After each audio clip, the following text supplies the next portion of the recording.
Nation.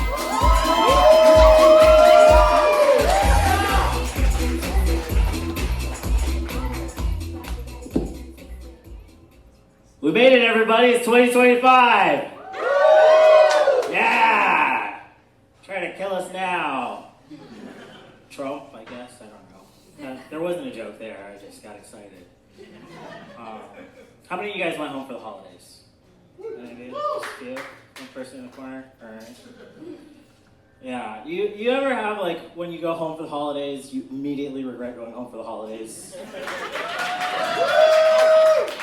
And it's never like directly your parents when you walk in. It's always like your incel cousin who's gonna wait for it. Like he's gonna come up to you, he's like, I know fucking Holden's trans, let me just fucking ask a dumbass question real quick. Let me get this in. I have that cousin. And he won't listen to you. He'll ask you a question, it's rhetorical, of course, as most are when you're conservative. He'll ask you a rhetorical question. But I figured out how to beat his process, because if you answer a question with your own opinion right away, they don't listen.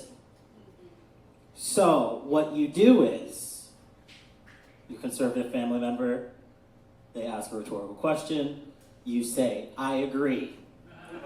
And then you go into what you want to say, which is the polar opposite reason why you agree with them. For example, my cousin goes, do you think trans kids should wait? To me. And I'm like, dude, there's no fast pass when you transition. Like, we don't get like 10 extra minutes on the bus to get in. Like, we don't load in first.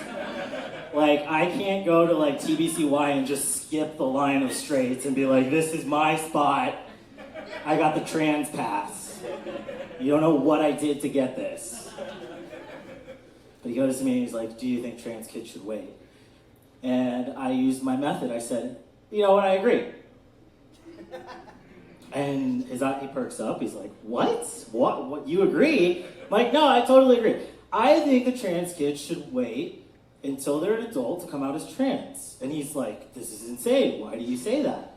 I said, double the crime. You can commit crime as both genders?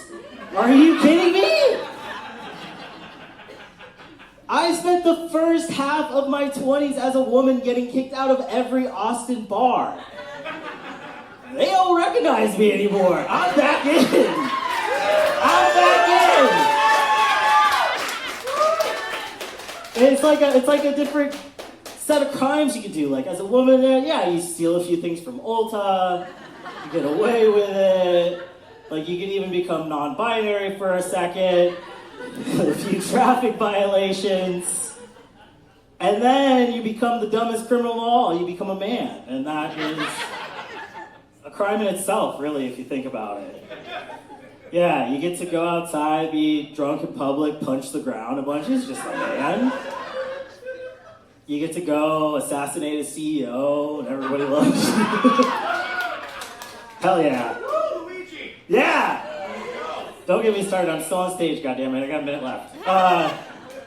It just blows my mind. It's like, I get so concerned that people are scared of trans kids, and I'll tell you why, real quick. I'll tell you why. Because trans kids are not the scariest era of children.